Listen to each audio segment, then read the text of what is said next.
Je vous retrouve aujourd'hui en Thaïlande. Je suis au sud sur une petite île qui s'appelle Koh Samui et on va prendre l'avion ensemble et on va partir du côté de Phuket. On va rencontrer Pierre-Luc.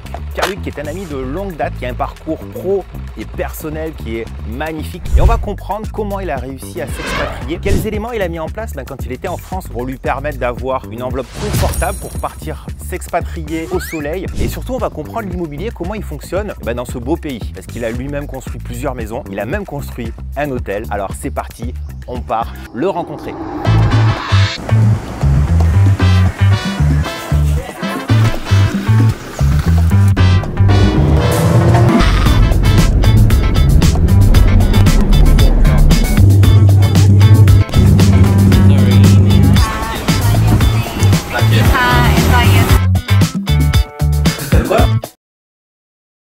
Merci Pierre-Luc déjà de venir aujourd'hui chez moi en Thaïlande,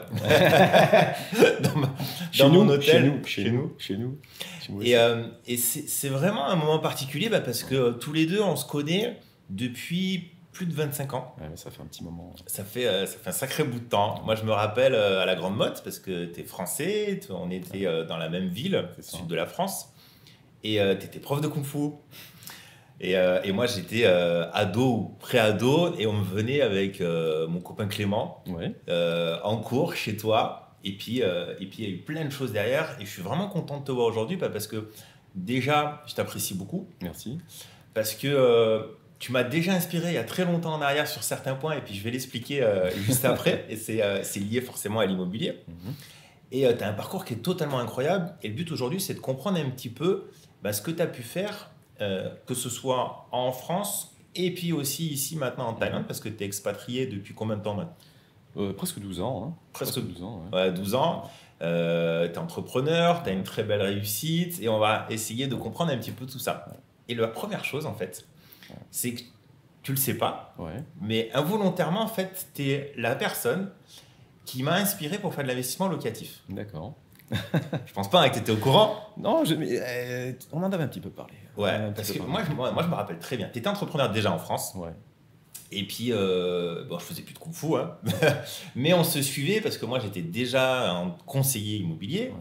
Ouais. Toi, tu étais entrepreneur dans le bâtiment. Ouais. Et puis, quand on se croisait comme là, on discutait de tout, de rien, etc. On aime bien avoir des challenges. On aime bien être créatif, avoir de l'ambition.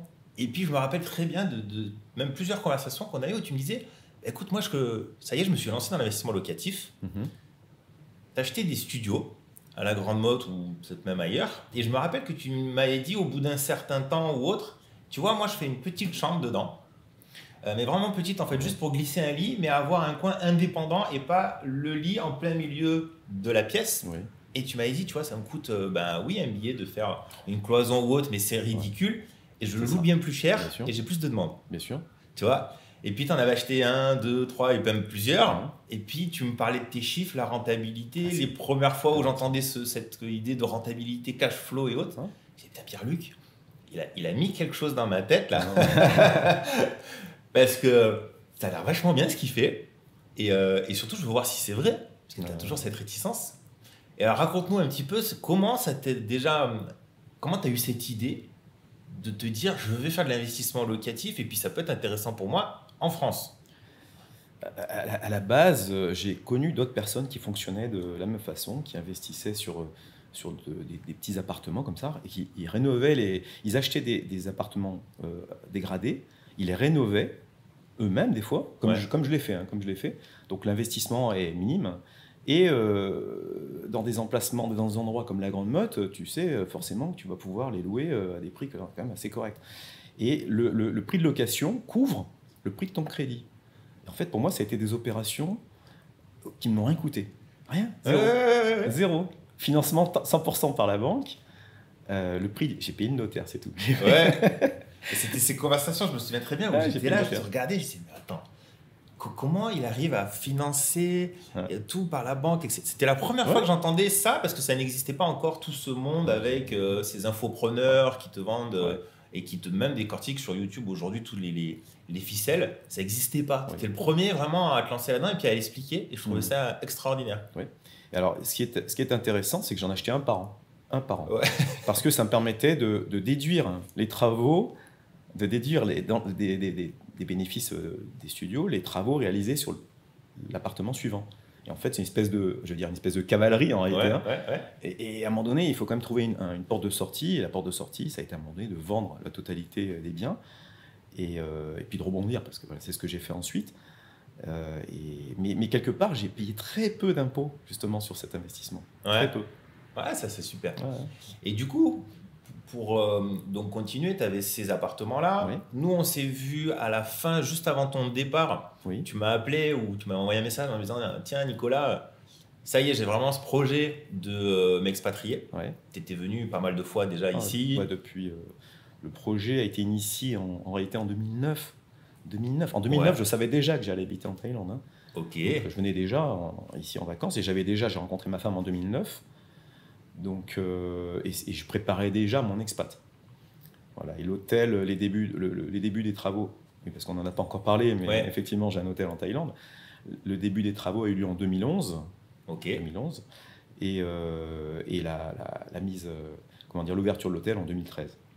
Super. Donc, à partir de 2009, toute ma vie a été organisée autour de ça, y compris l'achat des studios et la location. Et tout était préparé pour ça. Ok, donc tu avais déjà une organisation et tu t'es dit, lié à l'immobilier pur, je vais pouvoir avoir cet effet en fait propulseur, ce levier qui va me permettre de générer du cash. C'est ça. Que je vais pouvoir investir dans mon projet plus gros en fait quand je partirai en Thaïlande. Exactement. Et donc j'ai réussi. Il faut savoir que comme j'étais financé à 100% par la banque, Ouais. au début le banquier était réticent, hein, mais le banquier me connaissait depuis longtemps, puisque ma première activité professionnelle, mon premier métier indépendant en tant que commerçant j'avais 22 ans seulement. Donc j'avais un magasin d'alimentation à la Grande Motte, Ok. et mon banquier de suite a cru en moi. C'est-à-dire que je peux citer la banque peut-être, Dupuis de Parseval. Ok. Je vous remercie, la Dupuis de Parseval. Ouais. Non, franchement, je suis hyper content de ce qu'ils avaient fait pour moi à l'époque. Et à l'époque, c'est vrai qu'ils avaient vraiment, vraiment cru en moi. Et ils m'ont suivi tout au long de mon parcours professionnel. Et donc, c'est avec eux que j'ai fonctionné quand j'ai eu le premier restaurant, le deuxième restaurant, puis les appartements, la maison, enfin bref, tout ce que j'ai monté, je l'ai monté avec eux.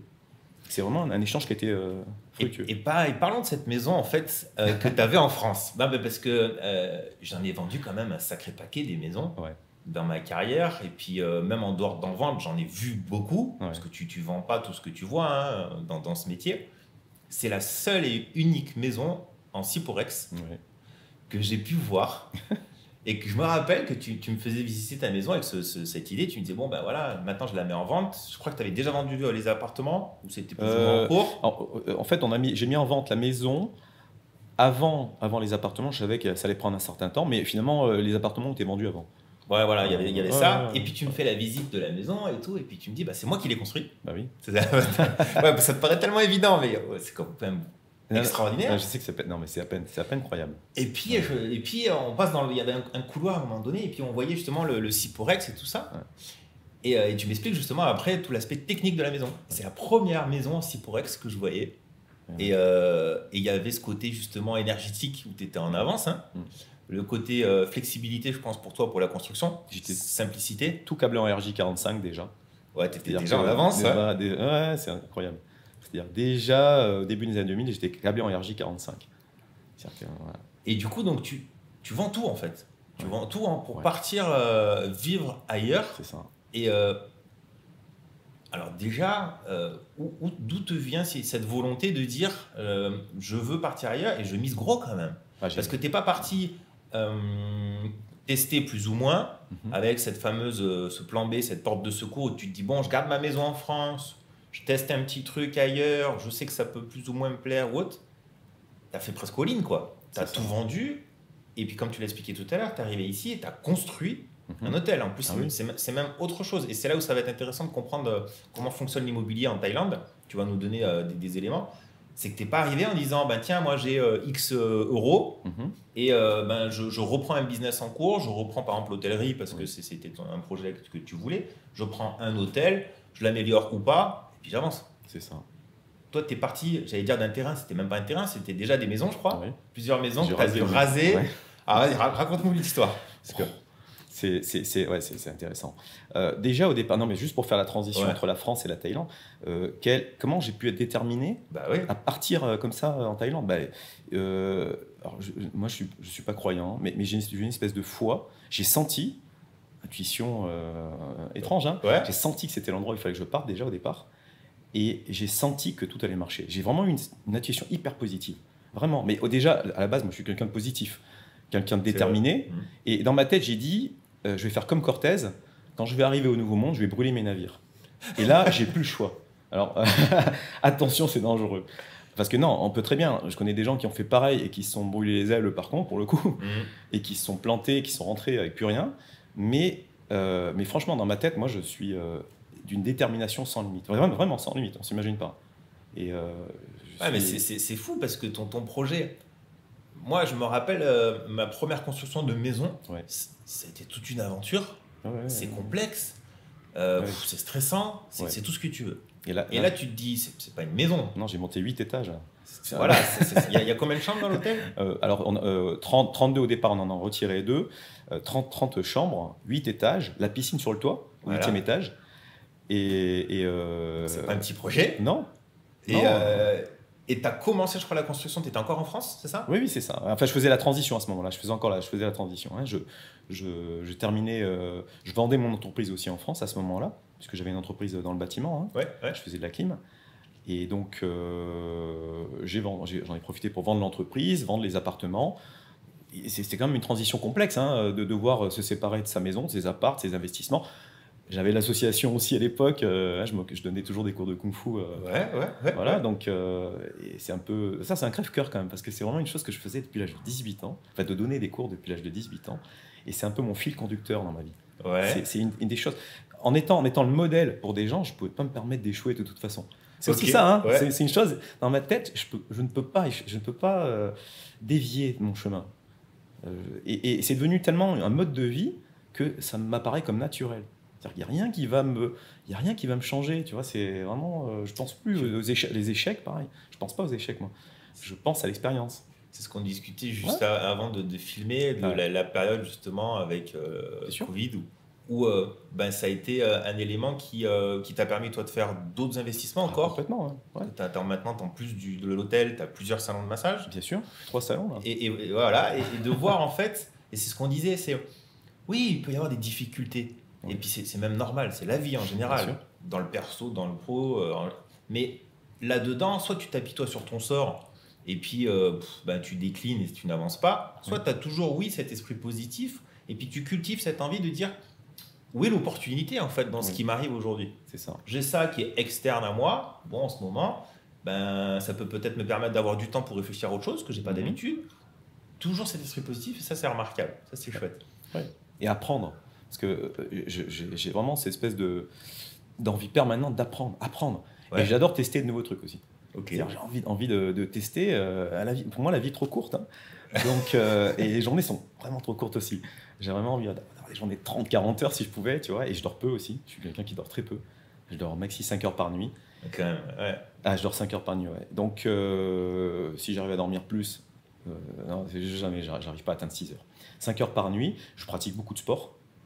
J'ai un mode de vie très particulier aussi, hein. Je ne bois pas d'alcool, ou très peu. Je ne fume pas, évidemment. Et le sport tous les jours. Quand je continue. Toujours. Ok. Toujours. Ça, c'est génial. Et alors, pour revenir à l'immobilier, pour qu'on comprenne un petit peu comment ça fonctionne en Thaïlande, parce qu'on entend de tout, de rien. On ne peut pas être propriétaire, il faut être avec quelqu'un qui est thaï. Comment ça fonctionne? L'achat d'un terrain, au départ, est complexe parce qu'il te faut un Thaïlandais pour acheter le terrain. Moi, je suis un étranger. Donc, on a acheté avec le nom de ma femme, mais à l'origine, elle n'était pas thaïlandaise, elle était vietnamienne. C'est ça. Donc, on a eu une intervenante thaïlandaise qui est dans la société qu'on a montée, puisqu'on a une société, dans laquelle, à l'époque, on avait 49% des parts, et cette tierce personne a signé l'achat des terrains avec son nom. Donc, a intégré dans la société les terrains, et on a construit ensuite notre hôtel sur ce terrain. Sur ces 3 terrains, il y avait 3 terrains en fait. Et donc, je te coupe, pardon, la tierce personne est majoritaire, c'est ça? Alors en fait, on a subdivisé, il faut être malin quand même. On a subdivisé les parts pour éviter justement que bon, il y a d'autres choses un peu complexes au niveau des votes, hein. Mais on a divisé les 51% en deux personnes. Hein. Donc pour éviter justement la prise de la possession de l'entreprise. Et donc tu peux toujours être propriétaire. Oui. C'est pas de la location sur 10, 20, 50 ans ou autre, comme on a, je crois, en Indonésie, à Bali. Oui. Tu peux être propriétaire, mais la particularité, c'est qu'il faut toujours une association en fait avec un taille, c'est ça ? Bien sûr. Donc l'autre hypothèse, c'est de louer le terrain. On peut louer le terrain pour 30 ans. Donc, en Thaïlande, il y a la location de terrain qui est possible. 30 ans, à ce moment-là, on construit le bien immobilier sur le terrain, mais au bout de 30 ans, que devient le bien ? Alors, c'est un souci parce que alors, la loi thaïlandaise, elle est un petit peu floue sur le sujet. On parle de renouvellement 2 fois de ces 30 ans, ce qui nous amène à 90 ans. Or, dans les faits, il y a eu des cas où les propriétaires n'ont pas voulu relouer le terrain pour 30 ans supplémentaires et donc on perd le bien. Donc là, on rentre dans des négociations après avec le propriétaire. Ouais. Mais donc voilà, c'est un peu dangereux la location. C'est bien quand on veut une maison, par exemple, on construit sa maison pour sa retraite et qu'on sait qu'on a déjà 60 ans. On se dit, ouais, j'aurai 90 ans, j'ai pas d'enfant ou à la limite, le bien ne vaut pas très cher, donc je m'en fous un peu. Voilà, ça peut être intéressant dans ces cas de figure. Mais dans mon cas, moi, à l'âge que j'avais quand je suis arrivé ici, non, j'avais pas l'intention de perdre mon investissement, surtout avec ce que j'ai construit dessus. Donc voilà, il y a tout un montage. Économies, quoi. Bien sûr. Ah là, pour le coup, oui. Voilà, on ne parle pas d'une petite maison à 100 000 euros. Hein. Non, l'investissement global, il coûte près de 2 millions d'euros. Donc le bâtiment, il vaut 2 millions d'euros. Hein, voilà, il ne fallait pas faire n'importe quoi et pérenniser. Parce que si au bout de 30 ans, l'autre il te dit, le propriétaire, ah ben c'est à moi, et puis non, je renouvelle rien, tu prends tes affaires, tu t'en vas. C'est ça. Non, là, il n'était pas question de... Ouais, c'était bien évidemment. Et alors, qu'on comprenne, comment ça fonctionne ? Il y a des règles d'urbanisme ici, il y a un permis de construire. Bien sûr, non, tout fonctionne comme en France. Ouais. Le souci, après, il est que en termes de respect des règles, beaucoup ne respectent pas les règles et sont rattrapés, parfois plusieurs années après, sur ce non-respect. Donc certains permis de construire sont accordés et c'est un peu complexe. Hein. C'est vrai que si je donne les détails, ça ne va peut-être pas intéresser les... il faut obtenir des autorisations pour tout, pour l'urbanisme, pour le nom d'étage aussi, puisqu'il y a une hauteur à respecter. Tu fais pas ce que tu veux. Normes de sécurité, non mais il y a tout comme en France. Alors, un peu plus léger, quoi, on va dire, un peu plus léger, moins strict. Et effectivement, les contrôles sont faits un peu à l'arrache, hein. Mais quand même, il y a des contrôles. On a eu des contrôles régulièrement. Hein. Oui, voilà, parce qu'il y en a qui ont l'image de la Thaïlande où c'est vraiment souple dans tous les sens du terme. Voilà, il y a quand même des règles, il y a une organisation, il faut respecter ce qu'il faut, un peu comme la France, tu dis, mais d'une manière plus légère. Le truc, c'est que des fois, les problèmes réapparaissent quelques années après. Il y a des cas d'hôtels qui ont été rasés plusieurs années après parce qu'ils n'avaient pas respecté soit les normes d'urbanisme, soit ils ont construit sur des terrains non constructibles en se disant ça va passer parce qu'ils mettent, ils donnent un petit billet. Non, mais c'est ça. Ici, c'est quand même récurrent. Donc, ils se disent allez, c'est passé, le permis, je l'ai, c'est terminé, merci, au revoir. Sauf que quelques années plus tard, les militaires, les gens par exemple qui s'occupent justement de vérifier si les normes ont été respectées, s'il y a des charges, donc vérifient et viennent demander le respect des règles à l'époque et donc demandent de casser le bâtiment. Et on a des cas récurrents maintenant, il y a beaucoup de cas en ce moment où les hôteliers sont obligés de casser, les maisons sont obligées de casser. Ok, donc on rigole pas non plus. Comme en Corse, comme en Corse. Voilà. Ok. Donc ça, c'est la partie règles d'urbanisme et autres organisations générales. La partie financement. Oui. Comment ça se passe ici ? Alors sur deux critères, c'est-à-dire moi, par exemple, je te dis, tiens, je vais acheter un bien immobilier ici pour faire soit de l'investissement locatif, soit venir en vacances. Et puis après, toi, qui du coup est devenu expatrié résident, est-ce qu'il y a des conditions différentes d'octroi d'un crédit ? Est-ce que justement quelqu'un qui n'est pas résident peut obtenir un crédit pour faire un achat ? Comment ça se passe avec les banques ? Non, les crédits, clairement, hein, si on n'a pas plusieurs années, il faut déjà une entreprise déjà au départ. Si on n'est pas installé en Thaïlande depuis de nombreuses années avec une entreprise existante, crédit, il n'y en a pas. Il y en a pas. Même avec un gros apport Non, ils s'en foutent complètement. Okay. Donc, soit cash, soit rien du tout. D'autant que les crédits, ce sont des crédits à taux variable, pas de taux fixe. Ah ouais. Donc, toujours moi, j'ai taux variable depuis le début. Donc, on a tous les investissements, c'est à taux variable. Donc, je n'ai pas entendu parler de taux fixe pour l'instant autour de moi, c'est que du taux variable. Ok. Ouais. Et il y a une différence par rapport à la France? Tu sais aujourd'hui où on en est, nous, ici, en France? Les taux sont en train de remonter, il me semble. Là, ouais, je regarde. Voilà. Nous, on était pendant là, quelques années, Ouais. pendant peut-être 4 ans, au ras des pâquerettes, hein, on était à 1%. Ouais, ouais. Et là, on a eu une montée fulgurante, on est aux alentours de 4% sur un taux directeur général. Ouais, ouais. Toi, aujourd'hui, on est sur quoi? 5,5. 5,5? Ouais, 5,5. T'étais descendu et t'es remonté là, Non, non, c'est non, ça? non, 5,5. En fait, le crédit est resté. Il y a eu une légère baisse. J'étais à 6,5 au départ, hein. Ouais. Donc on était à 6,5, on est descendu à 5,5. Et là, il reste pour l'instant à 5,5. Voilà, donc malgré la légère inflation qu'on a en Thaïlande, parce que nous aussi on subit l'inflation à cause du prix du pétrole et tout le reste, hein, pour l'instant le taux reste à 5,5. Donc très bien. Ok. Ouais. Et justement, on parlait tout à l'heure que là, récemment, il y a eu une flambée encore des prix Oui. liée à plein de facteurs. Parce que toi, tu es dans une zone touristique, tu es Ah à ouais. Phuket et plus particulièrement à Patong. Oui. Alors d'ailleurs, est-ce que Patong, c'est justement l'endroit de Phuket le plus condensé, où il y a le plus d'infrastructures, où il y a le plus Ouais, de clairement. tourisme? Clairement, Ouais. clairement. Patong, c'est vraiment je veux dire, on peut s'installer partout sur Phuket. Il y a des investissements à faire de tous les côtés. Dans le nord, actuellement sur Bang Tao ou vers Hawaï. Hawaï, il y a un monde incroyable qui s'installe sur Hawaï, beaucoup d'expats. Mhm. Mais Patong, si on veut faire de l'activité commerciale, Patong, Ouais. c'est le centre, quoi. Toi, Voilà. c'était ton but au départ quand même, de dire je veux faire du business avant Je suis venu tout. pour ça, hein. Voilà, ouais. Donc c'est bien les palmiers, les cocotiers, le ciel bleu et un short toute l'année. Mais il y a quand même cette envie de business fort. Et oui, tout à fait. Donc, c'est pas grave, c'est pas grave. Est-ce qu'il peut... Je vais faire le ménage. Hey, tu passes tout le temps là. Tu passes tout à l'heure. Ah, ok, thank you. Ouais. Bah là, il y aura une coupure. C'est ouais. C'est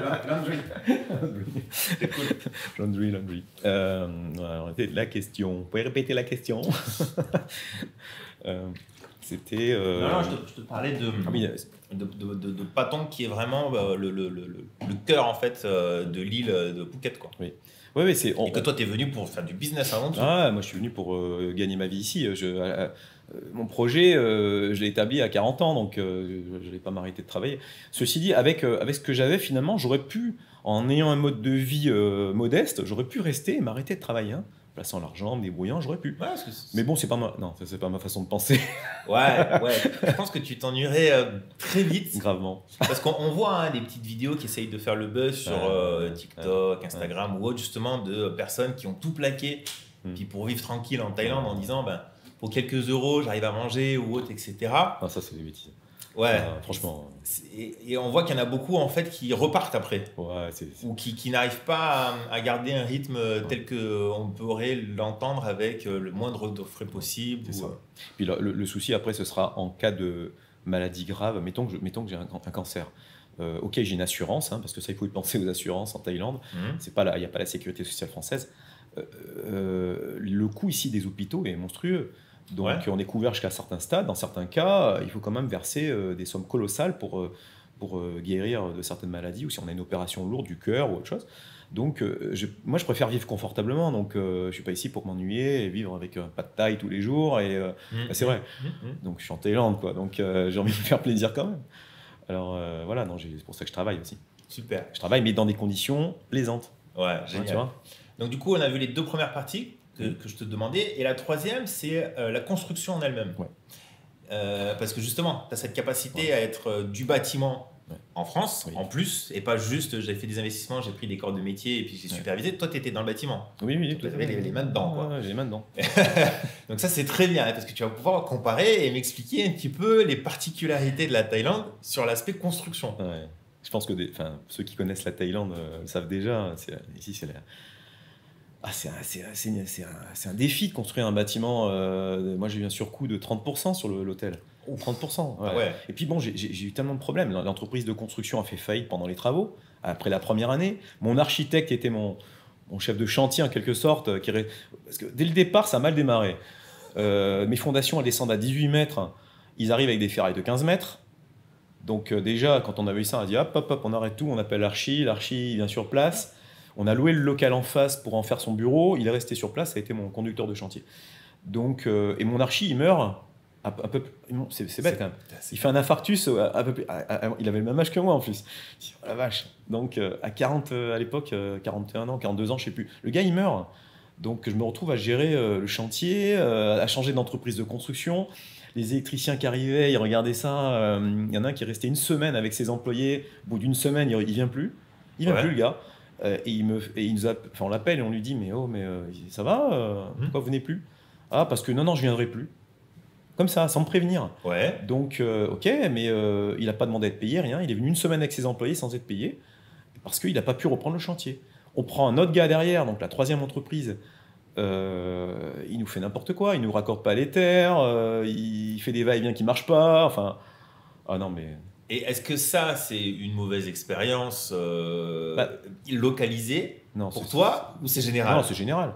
En Thaïlande, c'est général. Ça marche comme ça. Oui, c'est général. Il faut être prêt. Celui qui veut investir en Thaïlande, il faut qu'il soit prêt à ça. Hein. Soit il veut économiser sur la construction, il prend une entreprise locale. Et alors à ce moment-là, il faut qu'il soit psychologiquement prêt et qu'il ait une expérience dans le bâtiment pour pouvoir prendre la suite derrière, parce qu'il y aura des problèmes, hein, tout le temps. Ah ouais. Ah, c'est sûr. C'est sûr. Si tu veux, on regarde ensemble ici les lieux, je te trouve tous les défauts. Hein. Ça va vite. Et je pense que tu as dû en trouver déjà. Mais... Pourtant, c'est un très bel là. On est dans un hôtel 5 étoiles à Patong. Récent. Et il y a des infiltrations, j'ai vu là-bas dans la salle. Je les vois depuis tout à l'heure, je vois derrière déjà le banc qui se dégrade dans la piscine, je vois les bus du jacuzzi qui sont complètement bouffés par le chlore. Non, mais je vois tout déjà. Je suis habitué parce que en Thaïlande. Donc, ça, en fait, il faut être d'accord avec ce principe. Ah ouais. Que tu peux pas te fier à l'entreprise. Non. Il faut tout regarder, tout contrôler, et qu'il y aura de toute façon des malfaçons, des anomalies. C'est ça. Toujours. Voilà, exactement. Donc, ils bricolent, c'est ça en fait ou... Ils apprennent sur le chantier. Certains employés birmans, parce que la majeure partie des employés sont birmans sur le chantier, c'est des gens qui communiquent. Donc, il y a un chef de chantier qui va parler le birman et le thaï, qui des fois est birman ou des fois thaï, plutôt birman en général, qui parle le thaï. Et la communication est complexe avec les employés. Et ils ne comprennent pas nos besoins, nos demandes. Ils ne comprennent pas. Pourquoi est-ce que le mur doit être plat? On s'en fout en fait. D'ailleurs, regarde, on parle de mur plat. Là-bas, le mur, il est voilé. Non, mais c'est vrai, on le voit. Il y a un mur. Tu fais ça en France, il y a un mur, c'est pas grave. Ça protège de la pluie, c'est très bien. Mais en France, tu fais ça, tu te fais envoyer bouler par le client. Ah, bah c'est sûr. Donc, en Thaïlande, non, c'est normal. Et les clients qui construisent des maisons ici, les gens qui construisent des maisons, ils ne comprennent pas ça. Je connais des Français, ils sont en guerre avec les constructeurs. Quand bien même le constructeur serait français, mettons que je suis français, je fais une entreprise de construction dans le bâtiment, je vais me fâcher avec mes clients souvent. Parce que mes clients français ne vont pas comprendre. C'est le standard qu'il faut accepter. Ouais, c'est ça. Voilà. Sinon, tu te ruines à expliquer à quelqu'un qui, lui, ne va pas comprendre. En fait, parce que c'est la norme ici. C'est ça. Et moi, j'avoue que pendant le chantier, je me suis mis en colère plusieurs fois sur le chantier. J'ai employé des méthodes un peu radicales parfois. Par exemple, beaucoup de carrelage, quand on tapait dessus, il résonnait, donc il manquait de la colle. D'autres carreaux bougeaient carrément. C'est quand même grave. Donc j'ai tapé tous les carreaux sur les 8 étages. J'ai tapé les 8 carreaux sur les 8 étages et je faisais des croix dessus en disant allez, on vire. On vire. Ouais, avant l'ouverture des... Enfin, ça, c'était au moment de l'ouverture, en fait. Et on a fermé le chantier, on a fermé l'hôtel 3 mois de plus. On allait ouvrir. Quand je me suis aperçu que les carreaux bougeaient, je dis non, ça c'est pas possible. Quand des clients seront là, on pourra pas le faire ça. On va découper, on va disquer, ça va faire de la poussière, du bruit. Les clients, ils vont nous noter salement sur Internet. On va avoir des problèmes. Et même parce que moi, je pense comme un Européen. Donc, il n'était pas question d'offrir un produit, un hôtel défaillant dès le départ. Je savais où on allait. Et donc, je voulais le plus un niveau de perfection le plus élevé possible. Okay. Sachant qu'on ne sera jamais parfait. Et ma femme me disait non, mais t'inquiète pas, asiatique, hein. Non, t'inquiète pas, on fera ça après. Parce qu'elle, c'est pognon. Donc,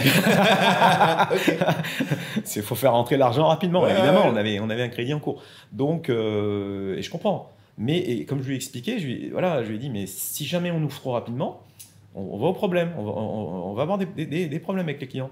Donc non. Et on a perdu 3 mois de plus pour améliorer. Il faut l'accepter quand même, ça. Hein. Je comprends ta femme aussi. Hein. Quand tu as le projet, que tu arrives à la fin, après tous ces mois de construction, de problèmes, tu te dis, allez, on le lance. Non. Je la comprends. Et donc, tu te dis que les ouvriers vont t'écouter. Alors moi, je fais des croix en marqueur sur tous les carrelages, etc. Ouais. Et le lendemain, je repasse. Alors évidemment, je ne suis pas con à ce point-là quand même. Donc je passe et qu'est-ce que je vois? Les carreaux n'ont pas été changés. Par contre, les croix ont été effacées. C'est génial. Ah bah ça va là. Donc là, ça m'a énervé. Tu vois, je dis au gars, je dis non mais ça n'a pas été fait. Et si ça a été fait. Comme les gamins, tu En sais. plus, Non, j'ai pas mangé de chocolat. Ouais. Avec chocolat partout, tu sais. Donc qu'est-ce que je fais? Je vais chercher un marteau. Et j'ai dit, on va le faire quand même. Là, je suis arrivé, j'ai cassé tous les carreaux. Parce que je voulais qu'il le fasse. Et je te promets, j'ai cru qu'il allait me tuer, l'ouvrier là. Ah ouais? Il me regardait, dans son regard, je sentais des éclairs. Il voulait me tuer. Parce qu'il ne pouvait plus me faire 2 fois. Donc j'ai cassé les carreaux qui étaient défectueux. Et là, évidemment, ils ont été remplacés. Mais la méthode, elle est un peu radicale pour un Asiatique. Hein. Pour un Thaï ou pour un Birman, ils n'aiment pas ça du tout. Ok. Donc ouais, donc ça à comprendre et à accepter, c'est vachement important. Hein, parce que les standards sont pas les mêmes. Et tu peux vite soit être dégoûté, ou soit te rendre malade. Hein. Non. Mais ça va, comment dire, psychologiquement, je suis quelqu'un de très très résistant. J'ai l'habitude, en étant entrepreneur en France, commerçant et tout ça, pas de problème. Puis bon, encore une fois, comme on en revient à mon activité, à mon sport, en étant prof de kung-fu, je ne pouvais pas me permettre, j'ai la maîtrise de mon comportement, tu vois, je ne pouvais pas me permettre d'échouer sur un mauvais comportement, tu vois, me planter. Et du coup, si, par exemple, parce que tu as construit aussi ta maison, et tu en as d'autres même, je crois que tu as d'autres projets. Si on parle de la maison, on ne parle pas de l'aspect business, on parle de la maison, résidence principale, etc. Donc c'est le même mode de fonctionnement pour l'achat, c'est ça? Alors, la maison, je l'ai payée cash, pas de crédit. L'hôtel, oui, parce que j'ai utilisé une structure plus ancienne. Donc, ma femme avait une entreprise qui existait depuis quelques années, et on a utilisé son entreprise pour. Il faut être malin des fois, donc. Et on a utilisé sa structure pour justifier l'existence de l'entreprise et de mon apport du coup. Parce que là, j'ai mis sur l'hôtel, j'ai mis 500 000 euros à l'époque. Et donc, ces 500 000 euros d'apport, plus le crédit, ont permis de construire l'ensemble. On a négocié également avec l'entreprise de construction et les artisans qui sont venus en seconde œuvre. Et donc, avec des paiements échelonnés. On a réussi finalement à boucler le projet. Et combien d'années le crédit? 10 ans. 10 ans? 10 ans. Ah ouais, c'est short. Ok. On rembourse beaucoup. Ah ouais, d'accord. Donc du coup, tu as bientôt fini ou tu as fini de... Il aurait dû être fini ce crédit. Mais il y a un... Voilà, il s'est passé quelque chose entre temps. Il y a eu un petit décalage. Il y a une petite chose qui s'est produite dans le monde. Notre ami la Covid qui est arrivé et puis la Thaïlande qui a bien fermé ses frontières. Donc non, ça n'a pas été comique. Hein. Donc c'est un événement intéressant parce que il a nettoyé radicalement les bons et les mauvais. Ok. Sincèrement, c'est-à-dire celui qui n'avait pas anticipé, celui qui était en Thaïlande pour aller faire la fête tous les jours et qui était un peu fourmi, lui il est mort. Hein. Cigale, et lui il est mort. C'est-à-dire qu'il y en a plein qui se sont plantés, ils n'avaient pas d'argent de côté, ils n'ont pas anticipé, ils ont imaginé que ça allait durer 6 mois, voire 1 an. La Thaïlande ne pouvait pas se fermer au tourisme, c'était pas possible. C'était pas possible. C'est quand même fou, c'est ce que je disais à ma femme. On était à côté de Bangla Road là, hier, c'est noir de monde. Et j'ai eu ce réflexe de dire, imagine quand il y a eu tout fermé. Ça devait être bizarre. Parce que comment tu peux imaginer cette place qui est tout le temps, je pense même 24/24, presque noir de monde. Oui, bien sûr. Mais noir, c'est incroyable. Et la fête, et les néons le soir. J'ai des photos où tu vois Bangla Road vide, pas une seule personne dessus. C'est incroyable. Vide. Le soir, moi j'allais me faire mon petit footing dans Patong. Je courais à une voiture. Tout seul. Pas une voiture. Je courais sur la route. Pas une voiture. Vide. C'était un village, une ville de morts-vivants. Vraiment. Mais bon, moi ça me déplaisait pas, c'est sympa. Tu t'es approprié la ville. Et je me suis approprié la ville. Mais comment dire, dans ma tête, je me dis, tu te rends compte, c'est incroyable ce qui se passe. Parce que ça se reproduira plus, probablement, j'espère. J'espère quand même. Ça se reproduira plus, cette espèce de situation où plus personne à Patong, plus personne. Une ville qui est saturée de monde, quoi. Ouais, c'est ça. Saturée. Et si on revient juste sur ta maison, par exemple, pour qu'on comprenne. Par exemple, demain, tu la vends, tu fais une plus-value. Oui. Est-ce qu'il y a des taxes? Non. Pas d'impôt sur la plus-value. Résidence secondaire aussi? Pas d'impôt sur la plus-value en Thaïlande. Ça, c'est magique. Bah oui. Non, c'est génial. C'est génial. Pas d'impôt sur la plus-value. Zéro. Au niveau des taxes, en général, ça fonctionne comment ici? Il y a taxe foncière? Alors, la taxe foncière est assez récente. Hein. C'est une taxe qui a été mise en place il y a quelques années. Au début, Et d'après ce que j'ai cru entendre dire, hein, il semblerait qu'ils aient fait appel à des énarques du ministère des Finances français Ouais. pour se faire aider, pour se faire expliquer la mise en place. Comment taxer plus? Non, mais c'est vrai que la France a quand même une expérience dans le domaine, elle est respectée dans le domaine, hein, elle est plutôt très forte. Ouais. Et donc, la mise en place a été faite progressivement. En fait, ils voulaient en fait augmenter de 25% par an jusqu'à atteindre 100% du montant expecté. Et donc, expected en anglais, hein, non, je parle anglais là, du montant espéré. Et donc, comment dire? Et en fait, ça a été repoussé. Et je crois qu'ils l'ont mis en place réellement en 2019, il me semble. Mais les montants sont ridicules. Donc voilà, c'est pas. C'est un petit montant de taxe foncière, taxe d'habitation, c'est rien du tout. Ça, il faut même pas y penser. Ça correspond à rien. Par contre, on doit quand même payer sur les bénéfices. Une personne qui ferait du locatif ici est censée payer quand même sur ses revenus.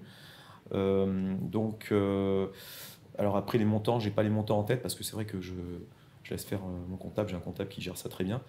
Mais il y a une fiscalité quand même qui est présente sur l'investissement locatif. Il faut payer. Hein, tout à fait. Il y a beaucoup de gens qui ne payent pas. Ça aussi, c'est pareil, c'est borderline. Ouais. Beaucoup de gens ne payent pas, ne déclarent pas. Il ne faut pas qu'ils se fassent dénoncer ou il ne faut pas qu'ils espèrent passer à travers vita aeternam. Un jour ou l'autre, si quelqu'un le sait, il va être dénoncé. Hein. Oui, c'est pas le pays où on peut faire ce qu'on veut et n'importe quoi. Non. Voilà, qu'on soit bien clair, c'est plus tranquille, comme on le disait sur certains aspects, mais il y a des règles qui sont appliquées. Bien sûr. En plus, je sais que la police, tout ça, ici, ça rigole pas trop, je crois, hein, en fonction de ce qu'on peut faire. Donc, c'est quand même bien d'être en bon terme avec eux. Ouais. Vaut mieux, c'est ça. Okay. Mais après, franchement, quand on respecte les lois, vu la façon dont j'ai créé mon projet de vie, je ne pouvais pas me permettre d'être de travers par rapport à la loi. Pour moi, il n'était pas question d'arriver avec un visa de touriste, de fonctionner comme beaucoup le font. Hein, beaucoup d'expats sont installés avec des visas de touristes. Ils sont dans leur business, mais ils sortent, ils rentrent du territoire. Enfin, pour le coup, ils sont plus que borderline. Ça marche un certain temps et un jour, on se plante, quoi. Donc non, moi j'ai respecté à 100% les règles locales et je mets tout le temps ça en avant quand je discute avec les expats. Je leur dis non, mais respectez tout parce qu'un jour ou l'autre ça va vous tomber dessus et vous allez tout perdre. Donc non, moi je suis. D'ailleurs, j'ai demandé ma nationalité thaï aussi. Ça, on n'en a pas parlé, mais ah ouais, bien sûr. Donc tout est terminé. Donc j'attends maintenant la signature du cabinet du Premier ministre et la signature du cabinet du roi. Tout est fait. Ouais. Les entretiens, tout est fait. Voilà, tout est bon. J'ai reçu une lettre de confirmation. Et donc ça devrait être normalement terminé d'ici. Normalement, j'attends ma nationalité d'ici 1 an, 2 ans peut-être. Chouette. Ouais. Et j'aimerais terminer sur ce fil conducteur dans tout ce que tu fais là, qui est l'immobilier. Oui. Pourquoi, en fait, il y a toujours au milieu de tout ça les investissements locatifs en France, ta résidence principale que tu as construite, achetée. Ici, l'hôtel, c'est du patrimoine, c'est du foncier. Tu as acheté, tu me disais tout à l'heure, j'ai monté mon premier salon de massage et mon deuxième, etc. Ouais. Surtout, je loue pas, j'achète. Ouais. Voilà, je fais ma rénovation, je crée mon salon et puis après, le business. Il y a toujours l'achat immobilier autour de tout. C'est ça. Et ta maison, tu es en train d'en faire d'autres. Il y a de l'immobilier partout, en fait. C'est ça.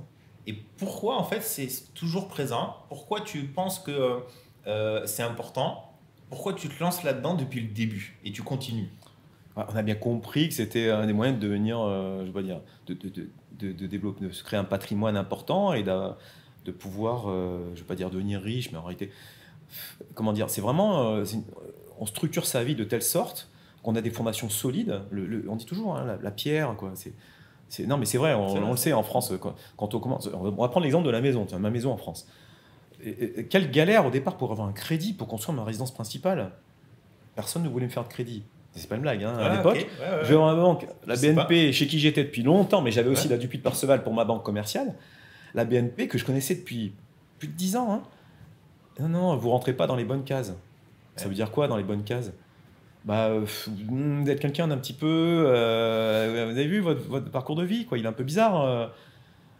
C'est quand même terrible parce que vous me connaissez, j'ai jamais été à découvert, j'ai de l'argent sur mon compte, tout ça. Enfin, je veux dire, j'aurais demandé à l'époque l'équivalent de 280 000 francs. 280 000 francs. Le terrain, je l'ai acheté cash à l'époque. Hein. Mais pour la construction de la maison, le départ du gros œuvre, 280 000 francs, c'est rien. C'est rien. Mais donc, t'es pas le petit salarié avec ton CDI. Voilà. Et donc la Dupuis de Parseval, encore elle, hein, merci la Dupuis, m'a prêté à l'époque 280 000 francs, Ok. avec un taux 1% supérieur. Allez, bon, c'est pas grave. Et donc, ils me connaissent, ils savent comment je suis. Il y a des gens, des fois, ils sont un petit peu en dehors des circuits classiques, mais on sait où ils vont, quoi. C'est important ce que tu dis, le 1%, en plus, c'est pas grave. Parce Mais qu'il y a non. beaucoup de gens aujourd'hui, on est dans un climat en France, si tu veux, où le taux directeur, la Banque Centrale Européenne, et les taux appliqués Oui. sont plus élevés, très élevés, j'allais dire, par rapport à 20 ans en arrière, non. Par rapport à il y a un an en arrière, oui. Oui. Et il y en a aujourd'hui qui grincent des dents et freinent leur projet par rapport à ça. Oui. Et moi, c'est quelque chose que j'ai pas quasiment jamais regardé, le taux, mais c'est toutes les conditions qui me donnent accès à quelque chose Bien sûr. qui va me permettre d'avoir soit un taux au-dessus de ma tête, soit faire un investissement qui va me permettre d'avoir un peu plus de cash tous les Bien mois, sûr. soit un achat-revente qui va me permettre dans 8-12 mois d'avoir X milliers d'euros en plus. Je vois une enveloppe globale et c'est un peu la même chose pour toi en fait. Exactement. Pas de crédit, pas de projet. Comment est-ce qu'on peut créer des gros projets à moins d'avoir hérité d'un montant faramineux ou d'avoir gagné au loto. Ouais. Tu peux pas créer un projet. Comment j'aurais créé mon hôtel sans crédit? C'est-à-dire, il faut, et surtout garder. Non, mais ce qui est intéressant, c'est de faire des crédits même quand tu as de l'argent. Parce que non, mais c'est vrai. Malgré tout, ouais. Oui, non, mais l'argent, j'en aurais pas eu pendant le Covid, j'aurais pas pu investir sur d'autres projets. Et pourtant, j'avais un crédit en cours. Je pourrais rembourser une part de mon crédit maintenant, mais non, je garde l'argent. C'est important. Avec ce que j'ai de côté, je peux continuer à acheter même sans crédit ou au moins avoir un apport pour investir sur d'autres. Non. Est-ce que pour toi, justement, l'immobilier est le milieu dans lequel il faut, pas se focaliser, mais mettre une part d'intérêt très important dans sa vie? Ouais. Parce que c'est le seul et unique Clairement. endroit où tu peux te pérenniser un patrimoine qui fera ta retraite, tu peux être plus tranquille en faisant des plus-values très confortables que tu feras jamais ailleurs. Tu donnes la réponse avant de me poser la question. Ouais, en même temps, ouais, c'est ça. Et surtout avec une part de risque minime. Évidemment. Non, mais c'est clair. Pour toi, c'est évident, mais Mais pour non. beaucoup de gens, ça l'est pas Mais forcément. non, mais je connais plein de gens qui veulent pas investir, qui veulent louer toute leur vie, etc. Ouais, mais je vois la différence, quoi. Je vois ce qui m'est arrivé. Justement, tout à l'heure, j'allais te dire, quand j'ai construit ma maison, de suite, la BNP, tu vois, elle m'appelle, bonjour. Du coup, oui. Alors, et là, tu sais, c'est moi qui leur ai répondu, je suis désolé, vous rentrez pas dans les bonnes cases. C'est moi qui leur ai dit, Ouais. vous rentrez pas dans la bonne case. Maintenant, vous m'appelez plus pour des investissements, je suis plus chez vous. Enfin, j'avais toujours mon compte courant chez eux, Ouais. mais c'est terminé, quoi. On Vous m'avait pas m'avez- ouvert la porte. ça va, j'ai de la mémoire, quoi.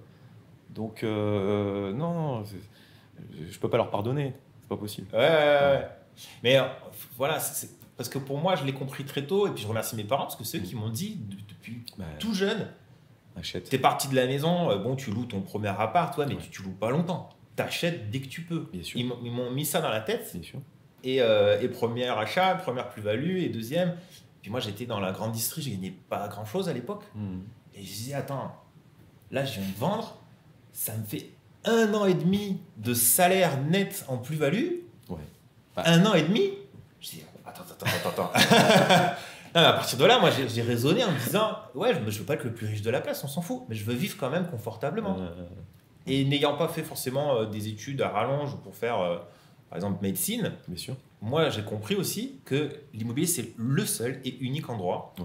où on peut faire des choses extraordinaires. C'est clair. Et tu n'aurais pas pu, par exemple, balancer toute ta vie à ce niveau-là, ici, avec ce bel hôtel, etc., Mhm. si tu n'avais pas en amont Mais non. galéré à trouver ton crédit Bien sûr. pour faire ta maison, Bien sûr. galérer aussi, je pense, sur tes investissements locatifs, Bien sûr. parce que ça, Ah c'est ouais, beaucoup de ouais, recherche, C'est complexe, hein. c'est complexe, il faut gérer les locataires, il faut faire plein de choses, Ouais, etc. Ouais, Mais à tu fait. t'es dit, je vais prendre du temps quand même dans tout ça, parce qu'il y a un intérêt qui est tellement énorme derrière. C'est quoi l'idée, en fait? C'était Ma vie était déjà organisée, préparée, je savais exactement où j'allais. À aucun moment il y a eu un flou, hein. Donc je savais que pour moi l'immobilier était un tremplin, tu vois. ok. Encore une fois, j'ai pris un risque monumental en vendant tout, hein. J'ai tout vendu, j'ai fermé mon compte bancaire en France. Et là aussi, désolé là depuis. Ouais. J'ai fermé mon compte. Non, mais c'est vrai, quand je suis allé les voir, je leur ai dit que je partais en Thaïlande, ils m'ont dit non, mais vous pouvez pas faire ça. Vous vous rendez compte du risque que vous prenez? Je dis oui, mais c'est un risque calculé. Je sais où je vais. Ok, je prends un risque, mais bon, celui qui prend pas de risque, à ce moment-là, on fait rien dans la vie, je veux dire. Puis le risque, non, mais quelque part, c'est stimulant aussi, hein. Non, on se comprend. C'est la partie du jeu. Ouais, on se comprend bien sur tout ça. Mais non, c'est comme une montagne russe. Tu vois, waouh, c'est une drogue, hein, quelque part. Hein. Donc, le risque, il est calculé quand même. Je sais où je vais, je connais mes compétences, mes capacités, ma façon d'évoluer, ma façon d'avancer. Quoi. Alors, donc aujourd'hui, si on résume, tu es plutôt serein, heureux. Hein, tu as une belle vie de famille ici. Ouais, bien sûr. Avec le dernier garçon, il a quel âge? 8 ans. 8 ans, ouais. 8 ans déjà? Ouais. Ah ouais. Il a 8 ans. Ouais. Parce que, attends, quand j'étais venu, il était né ou pas? Non, moi quand j'étais venu ici à Phuket, c'était il y a plus de 10 ans. Donc non, il n'était pas là. J'avais rencontré ta femme à l'époque. Ouais, c'était les débuts de l'hôtel. Hein. Ouais, c'était... Donc, entre-temps, l'hôtel a changé. Hein, il a été rénové depuis. Ouais. Donc, effectivement, et après, on s'est vu sur Samui. T'es venu dormir à l'hôtel à l'époque, effectivement. Hein. Ouais, moi j'étais venu chez toi. Et donc, ensuite, on s'est vu sur Samui. Il y a 7 ans. C'est ça. Voilà, c'est toi qui étais passé. Ouais. Chouette. Ouais. Donc tout va bien pour toi? Non, tout va bien. Puis j'ai d'autres projets, évidemment. Et en plus d'autres projets, c'est génial. Et toujours de l'immobilier là-dedans. Ah bah, évidemment. Non, mais ça, et est-ce que tu concentres tes efforts justement sur l'immobilier ici ou est-ce que tu vois même ailleurs d'autres pays ou d'autres régions en Thaïlande? Non, pour l'instant, la Thaïlande est un pays qui a un fort potentiel de développement. La croissance cette année est un peu plus faible, mais on voit bien que le monde tourne autour de l'Asie. C'est clair, il y a un potentiel. Et puis ces gens-là, ça va vite ici, tout va vite. Vraiment, ça va vite. On est moins entravé par des lois techniques. Et en France, c'est vraiment complexe maintenant de monter une maison. Je sais ce que tu endures. On n'a pas ces problèmes-là ici. On a d'autres problèmes en revanche, des problèmes de construction par rapport aux ouvriers. Mais finalement, quand on connaît un peu la difficulté, on arrive à passer à travers. Et non, ici, je suis très positif sur l'avenir. Super. Ouais. Est-ce que tu aurais un conseil à donner en général aux personnes qui regardent cette vidéo, un conseil lié à leur vie en général et cet aspect immobilier? Immobilier où, en France ou... Peu importe, en général. Déjà, acheter. Non, mais ça, tu l'as dit tout à l'heure. Acheter, sérieusement, acheter. Perdez pas votre temps à louer quand vous avez une opportunité. Achetez. Et alors, achetez bien quand même. Il faut acheter bien. Toujours. Voilà, achetez bien. Mais l'argent, il n'est pas perdu, quoi. Il est dans du dur. Et vous pouvez toujours faire une plus-value. Si c'est votre résidence principale, il n'y a pas de plus-value. C'est génial, quoi. Donc, et après, peut-être regarder des marchés effectivement émergents. Enfin, là, c'est plus émergent maintenant, mais la Thaïlande, voilà, ou des pays comme ça, où on peut faire des culbutes, quoi. C'est un truc de fou ici. Le prix des terrains a été multiplié par 2 en 1 an, quoi. C'est un truc de malade. Ça, là. Bah oui, donc le terrain que j'ai acheté récemment, là, je peux déjà le vendre le double, quoi. Donc c'est chouette. Tu te rends compte? Tu peux faire des dizaines de milliers d'euros de bénéfices juste en achetant, en revendant. C'est incroyable. Super. Bah, écoute, merci beaucoup Pierre-Luc pour tout ce que tu nous as raconté et puis bravo pour ce parcours parce qu'il est très inspirant et puis je suis super content d'avoir eu tout le temps des discussions avec toi, tu vois, même en étant jeune, parce que moi j'étais super jeune et toi tu avais déjà tes projets et tu as toujours partagé avec des étoiles dans les yeux en disant bah tu vois j'arrive à faire ça mais pas par prétention, par envie de transmettre, et ça je t'en remercie. Je ne suis pas obsédé par l'argent, déjà au départ. Hein. Moi ce qui m'intéresse c'est les projets, c'est bête mais c'est les projets, le plaisir dans la vie, c'est les projets partagés, et si je peux arriver à faire en sorte que d'autres personnes partagent ma façon, enfin c'est pas, je veux pas être un gourou, hein, c'est pas ça, mais puissent aller de l'avant dans la vie, quoi, que les gens soient positifs. Putain, ça serait tellement génial. Ah ouais, ça c'est sûr. Ça serait si les gens étaient positifs tout le temps, parce que je vois tellement de gens négatifs. On est bien d'accord. Ah non, mais et au Kung Fu, c'était ce qui se passait un peu, c'est-à-dire que j'adorais pouvoir stimuler les gens, et ça me faisait mal au cœur de voir des gens qui étaient tout le temps négatifs. Non, soyez positifs. Ça aussi, c'est un autre message. Soyez positifs. Être positif, apprendre toute sa vie, et ne pas se fermer, ne pas se mettre des œillères, ne pas se fermer sur des choses. Dans ma vie, j'ai tout fait en fait. J'ai tout fait. Et jamais je m'interdis de nouvelles choses. C'est génial. Ouais. C'est super. Merci beaucoup Pierre-Luc. Avec plaisir.